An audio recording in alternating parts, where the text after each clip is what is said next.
인생 수업 다시 10. 엘리자베스 퀴블러-로스, 데이비드 캐슬러 지음, 류 시화 옮김. 10. 살고 사랑하고 웃으라. 상실은 무엇이 소중한지 보여주며 사랑은 우리의 진정한 모습을 가르쳐준다. 관계는 자신을 일깨워주고 성장의 기회를 가져다 준다. 두려움, 분노, 죄책감조차도 훌륭한 교사이다. 삶의 가장 어두운 시간에도 우리는 성장하고 있다. 삶은 그 특별한 매력을 나타내기 위해 굴곡이 있는 것이다. 얼마 전 우리는 오랜 친구와 이야기를 나누었습니다.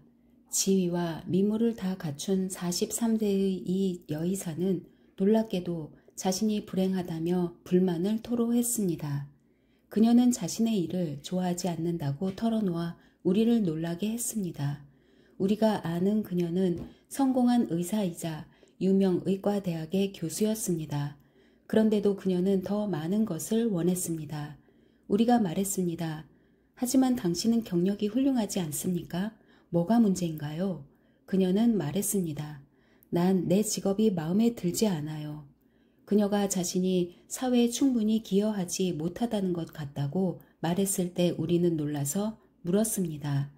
당신은 보건소에서 매주 자원봉사를 하고 있지 않습니까?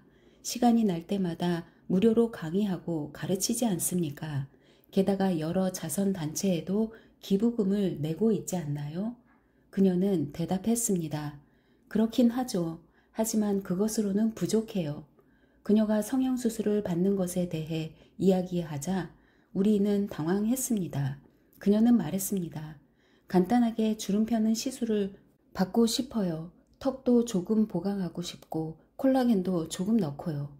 성형수술에 반대하는 것은 아니지만 그녀는 누가 보기에도 어떤 수술도 필요 없을 정도로 아름다웠고 주름도 거의 없이 늙어가고 있었습니다. 마지막으로 그녀는 우리의 의견을 물었습니다. 우리는 그녀가 왜 그토록 말도 안 되는 생각을 하게 되었는지 의아하게 생각하며 서로를 바라보았습니다. 결혼 생활은 남부럽지 않고 지적이고 성공했고 아름답고 건강하고 높이 존경받는 이 여성은 자신을 과소평가하고 베풀 줄 모르며 못생겼다고 생각했습니다. 어쩌면 그녀는 외면보다는 내면적인 것을 위해 노력해야 합니다. 그녀가 지금의 성공을 느낄 수 없다면 더 이상 어떻게 느낄 수 있을까요? 지금의 미모에 만족하지 않는다면 성형수술을 받은 후에 어떻게 다른 느낌을 가질 수 있을까요? 자신이 남에게 주고 있는 것들을 뿌듯해하지 않는다면 더 많은 시간과 돈을 기부한다고 해서 무슨 차이가 있을까요? 외적인 것들을 고치려 해봐도 소용이 없을 것입니다. 그녀는 자신이 이미 얼마나 훌륭하며 얼마나 많이 베풀고 있는가를 깨달아야 합니다. 이 여성과 마찬가지로 오늘날 사람들은 살아가는 데 필요한 많은 것을 갖추고 있습니다. 모든 이들이 그녀만큼 아름답고 많은 것을 이루지는 못합니다.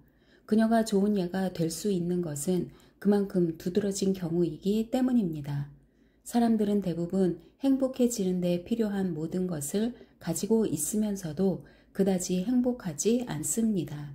크든 작든 우리는 우리가 성취한 것에 만족하지 않습니다. 자신의 외모에도 만족하지 않습니다. 사실 우리는 우리가 생각하는 것만큼 못생기지 않았습니다. 오히려 우리에게 부족한 것은 내적 경험입니다. 우리는 만족스럽고 의미 있고 행복한 삶을 경험하는 데 필요한 모든 것을 가졌습니다. 다만 자신의 재능과 장점을 인식하지 못할 뿐입니다. 상담을 하다 보면 자신의 좋은 점을 깎아내리거나 부인하는 사람들이 많습니다.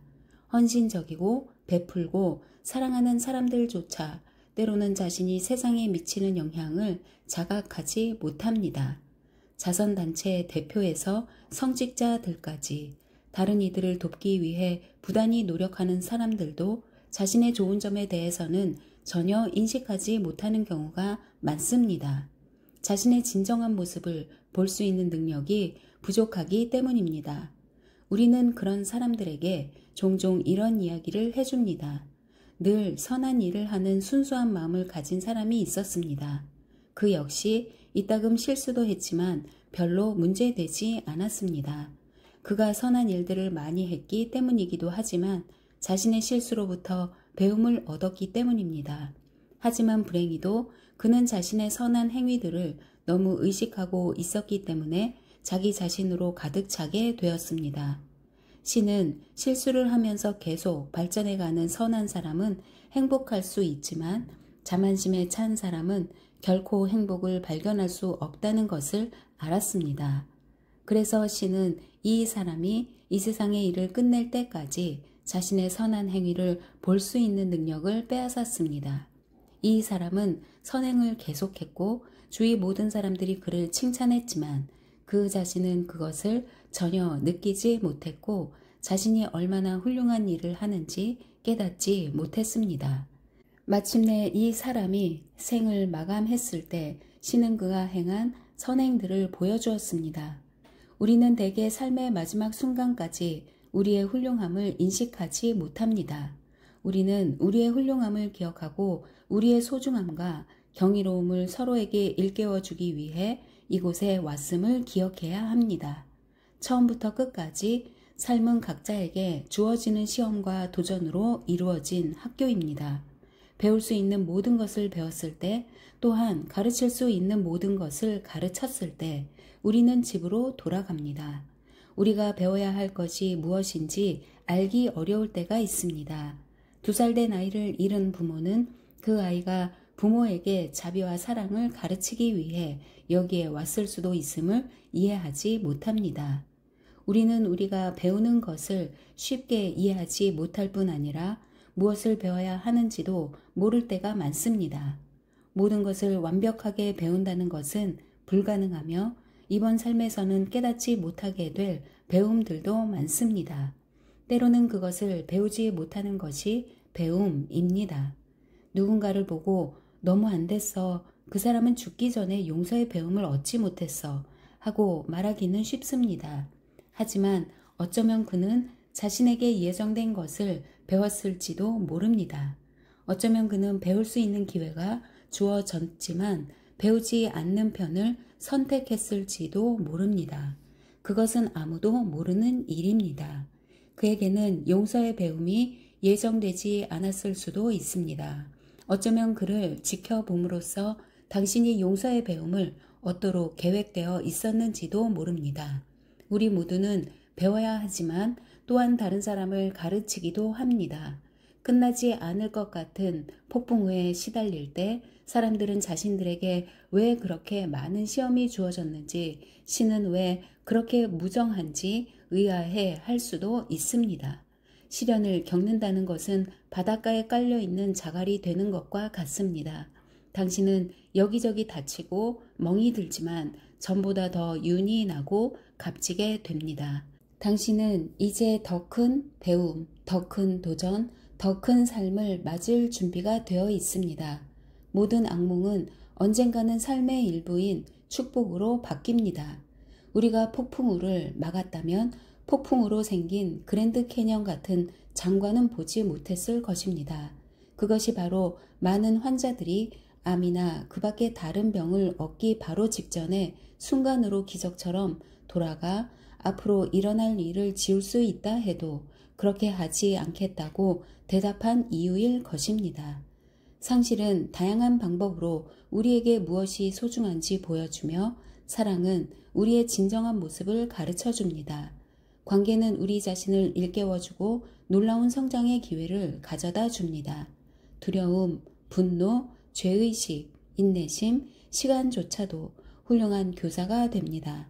삶의 가장 어두운 시간에도 우리는 성장하고 있습니다. 이 생에서 당신이 누구인지 아는 것은 중요합니다. 영혼이 성장할수록 가장 큰 두려움인 죽음조차도 점점 작아집니다. 미켈란젤로가 말했습니다. 삶이 즐겁다면 죽음도 그래야 한다. 그것은 같은 주인의 손에서 나오기 때문이다.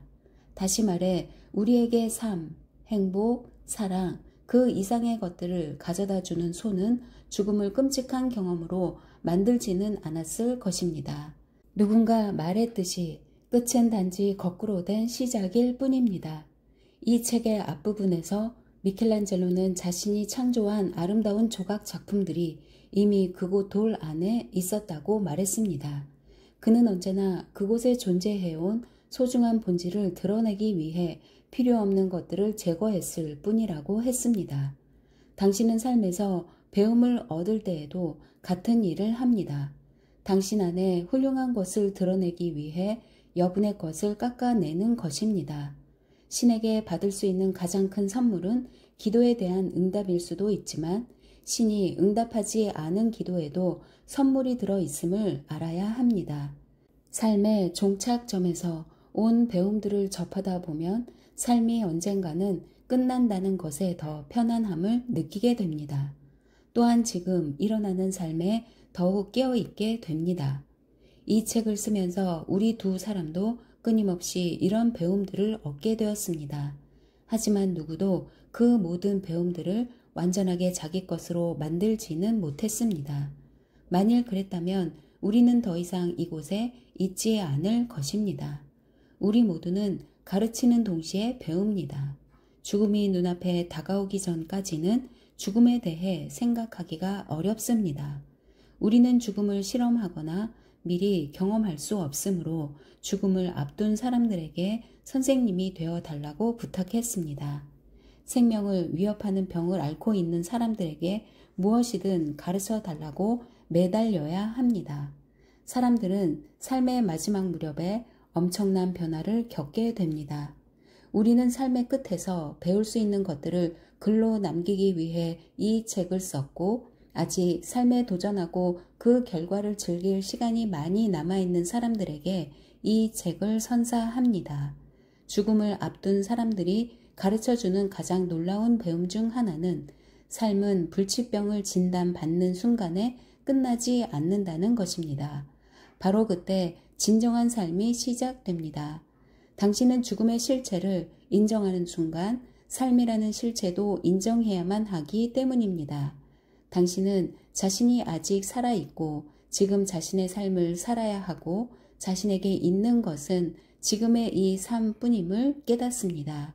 죽음을 앞둔 사람들이 우리에게 가르쳐주는 가장 중요한 교훈은 모든 날들을 최대한으로 살라는 것입니다. 마지막으로 바다를 본 것이 언제였습니까? 아침의 냄새를 맡아본 것은 언제였습니까? 아기의 머리를 만져본 것은? 정말로 음식을 맛보고 즐긴 것은? 맨발로 풀밭을 걸어본 것은? 파란 하늘을 본 것은 또 언제였습니까? 이것은 다시 얻지 못할지도 모르는 경험들입니다. 우리 모두 그것을 알고 있습니다. 죽음을 앞둔 사람들이 한 번만 더 별을 보고 싶다고, 바다를 보고 싶다고 말하는 것을 들으면 언제나 정신이 번쩍 듭니다. 많은 사람들이 바다 가까이 살지만 바다를 볼 시간이 없습니다. 우리 모두 별 아래에 살지만 가끔이라도 하늘을 올려다 보나요? 삶을 진정으로 만지고 맛보고 있나요? 평범한 것 속에서 특별한 것을 보고 느끼나요? 아이가 태어날 때마다 신은 세상을 존속시키기로 결정한다는 말이 있습니다. 마찬가지로 눈을 뜨는 매일 아침 당신은 살아갈 수 있는 또 다른 하루를 선물 받은 것입니다. 당신은 언제 마지막으로 그 하루를 열정적으로 살았나요? 이번 생과 같은 생을 또 얻지는 못합니다. 당신은 이 생에서처럼 이런 방식으로 이런 환경에서 이런 부모, 아이들, 가족과 또 다시 세상을 경험하지는 못합니다. 당신은 결코 다시 이런 친구들을 만나지 못할 것입니다. 다시는 이번 생처럼 경이로움을 지닌 대지를 경험하지 못할 것입니다. 삶의 마지막 순간에 바다와 하늘과 별 또는 사랑하는 사람들을 마지막으로 한 번만 더 볼 수 있게 해달라고 기도하지 마십시오.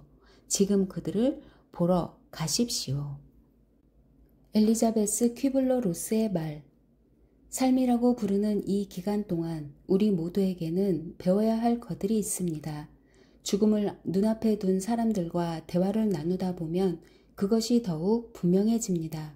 생의 마지막에 이르러 사람들은 많은 배움을 얻지만 대개 그 배움을 실천하기에는 이미 너무 늦습니다. 애리조나 사막으로 이사하던 해인 1995년 어버이날, 나는 뇌졸중을 일으켜 신체의 일부가 마비되었습니다. 그 후 몇 해 동안은 죽음의 문턱에서 시간을 보냈습니다. 때로는 금방 죽음이 찾아올 것처럼 느낀 적도 있습니다. 마음의 준비가 되어 있는데 죽음이 찾아오지 않아 실망한 적도 있습니다. 내가 죽지 않은 것은 삶으로부터 배워야 할 것이 아직 남아있기 때문입니다. 나의 마지막 배움 말입니다. 이 배움은 삶의 궁극적인 진리, 삶 자체의 비밀에 관련된 것입니다. 나는 책 한 권을 꼭 더 쓰고 싶었습니다. 죽음과 죽음을 앞둔 사람들에 대한 책이 아니라 삶과 살아가는 일에 대한 책을. 우리들 각자는 내면에 간디와 히틀러가 있습니다. 이 말은 상징적인 의미를 담고 있습니다. 간디는 우리 안에 있는 최상의 것, 우리 안에 가장 자비로운 모습이고 히틀러는 최악의 것, 부정적이고 편협한 모습입니다. 그런 편협함과 부정적인 모습을 걷어내고 우리 자신과 서로의 안에 있는 최상의 것을 발견하는 일이 곧 우리가 배워야 할 것입니다. 이런 배움들은 폭풍우와도 같아서 우리를 있는 그대로의 진정한 모습으로 되돌려줍니다. 우리는 자신과 타인을 서로 치유하기 위해 이곳에 있습니다. 육체적인 회복이 아니라 훨씬 더 깊은 치유, 정신과 영혼의 치유를 위해. 삶에서 얻는 배움들을 이야기할 때 그것은 미완성의 일들을 완성한다는 뜻입니다. 미완성의 일은 죽음이 아니라 삶에 관한 것입니다. 그것은 우리에게 난 지금까지 무난하게 살아왔지만 한 번이라도 가슴 뛰는 삶을 살기 위해 열정을 쏟아본 적이 있었나? 와 같은 가장 중요한 물음을 던지게 합니다. 많은 사람들이 이 세상을 거쳐갔지만 진정으로 살지는 못했습니다. 그들은 자신의 미완성의 삶을 가슴속에 숨겨두느라 너무 많은 시간을 보냈습니다. 미완성으로 남겨두는 일이야말로 삶의 가장 근본적인 문제이며 죽음의 문 앞에서 또다시 직면하게 되는 문제입니다. 우리들 대부분은 수많은 미완성의 일들을 남겨둔 채 생을 마감합니다. 누구나 미완성의 일들을 적어도 한두 가지씩은 가지고 있습니다. 삶에는 배워야 할 것들이 너무나 많아서 단 한 번의 생으로 그 모든 것을 배우기는 불가능합니다. 하지만 더 많은 배움을 얻을수록 우리는 더 많은 일들을 완성하게 되고 더 완전한 삶, 더 가슴 뛰는 삶을 살게 됩니다. 그리하여 언제 죽음을 맞이하더라도 이렇게 말할 수가 있습니다. 난 진정한 삶을 살았다. 라고. 데이비드 캐슬러의 말. 그동안 나는 생의 마지막을 눈앞에 둔 사람들과 많은 시간을 함께 보냈습니다. 그것은 다른 무엇보다도 내 삶의 지평을 넓혀준 경험이었습니다. 내 마음과 영혼이 성장할 수 있었던 것은 죽음을 앞둔 사람들과 함께 일한 덕분입니다. 삶에 대해 많은 것을 가르쳐준 그들에게 깊이 감사드립니다. 하지만 나의 배움이 꼭 그들로부터 시작된 것은 아닙니다. 나의 어머니의 죽음과 더불어 그 배움은 이미 여러 해 전에 시작되었고 사랑하는 사람들을 잃은 최근까지도 계속되고 있습니다. 지난 몇 해 동안 나는 스승이자 정신적 후원자이며 소중한 친구인 엘리자베스 큐블러 로스에게 작별 인사를 할 준비를 해왔습니다. 나는 그녀와 함께 많은 시간을 보내며 그녀로부터 삶의 마지막 배움들을 얻었습니다. 죽음을 앞둔 사람들과 함께하는 나의 일에 대해 그토록 많은 것을 가르쳐준 그녀가 이제 자신의 죽음을 눈앞에 두고 있었습니다. 그녀는 죽음을 기다리는 일이 어떤 느낌인지 이야기했고 생을 바라보는 자신의 시각에 대해서도 이야기했습니다. 그 무렵 그녀는 마지막 저서 생의 수레바퀴를 마무리하는 중이었으며 나는 첫 번째 채 죽음을 앞둔 사람에게 필요한 것을 쓰고 있었습니다. 삶에서 그토록 힘든 시기를 보내면서도 그녀는 내게 책 쓰는 일과 내 환자들 그리고 삶에 대해 많은 도움을 주었습니다. 그녀와 함께 시간을 보내다 집을 나서는 것이 내게는 무척 힘든 일이었습니다. 우리는 서로에게 마지막이 되리라 여기며 작별 인사를 나누었고 그때마다 나는 눈에 눈물을 가득 담고 걸어 나오곤 했습니다. 소중한 사람과 영원히 작별하는 것처럼 힘든 일은 없을 것이지만 그녀는 준비가 되어 있다고 말했습니다. 그러나 그녀는 죽지 않았고 오히려 서서히 회복되었습니다. 그녀는 아직 삶에서 할 일이 있었고 삶 역시 그녀를 놓아주지 않았습니다. 오랜 옛날에는 마을마다 어른과 아이들이 한데 모이는 장소가 있어서 연장자들이 들려주는 인생 이야기, 삶에서 겪은 도전들과 죽음의 문턱에서 깨달은 배움들에 대해 귀를 기울이곤 했습니다. 가장 큰 배움은 때로 가장 큰 고통 속에 숨어 있다는 것을 사람들은 알았습니다. 그리고 그런 배움을 전해주는 것이 살아있는 사람만이 아니라 죽음을 앞둔 사람들에게도 중요하다는 것을 알았습니다. 지금 이 책에서 우리 두 사람이 하려는 일이 바로 그것입니다. 우리가 지금까지 얻은 배움을 전해주는 것. 그렇게 함으로써 죽음을 눈앞에 둔 사람들이 말하는 삶에서 가장 중요한 것들이 살아있는 사람들에게 전해지도록 하는 것입니다. 삶이라고 하는 길고 때로는 낯선 여행에서 우리는 많은 것들을 발견합니다. 그 중에서 우리는 대부분 우리 자신을 발견합니다. 나는 진정 누구인가? 나에게 가장 중요한 것은 무엇인가? 삶의 가장 빛나는 시기에 그리고 어두운 골짜기에서 우리는 진실한 사랑과 관계가 무엇인지 배웁니다. 분노, 눈물, 두려움을 밀치고 나아갈 용기를 발견합니다. 무엇보다 신비한 것은 인간은 행복을 발견하는데 필요한 모든 것을 이미 다 가지고 있다는 점입니다. 비록 동화처럼 완벽한 삶은 아니더라도 의미들로 가슴을 가득 채우는 진정한 삶을 살 수가 있습니다. 나는 마더 테레사 수녀가 돌아가시기 몇 달 전까지 그분과 함께 생활하는 행운을 누렸습니다. 그분은 자신이 한 가장 중요한 일은 죽어가는 사람들과 함께한 것이라고 말했습니다. 삶이란 그토록 소중한 것이기 때문이라고 그분은 말했습니다. 그리고 이렇게 덧붙였습니다. 삶은 어떤 것을 이루어 나가는 일입니다. 그리고 죽음은 그 이루어 나감의 완성입니다. 우리들 대부분은 죽음은 물론 삶조차도 완성의 과정이라고 생각하지 않습니다. 그렇지만 삶은 이루어 나가는 과정입니다. 죽음을 눈앞에 둔 사람은 우리가 삶에서 놓치지 말아야 할 가장 중요한 배움들을 일깨워주는 스승입니다. 삶의 종착점에 이르렀을 때라야 삶을 가장 분명하게 볼 수 있기 때문입니다.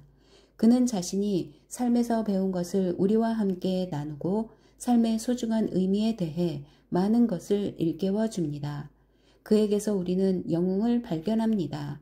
그 영웅은 삶에서 한 인간이 경험하는 모든 것들을 초월해서 존재하며 우리를 가슴 뛰는 삶으로 인도합니다. 단순히 살아있는 것이 아니라 진정으로 살아있음을 느낄 수 있도록.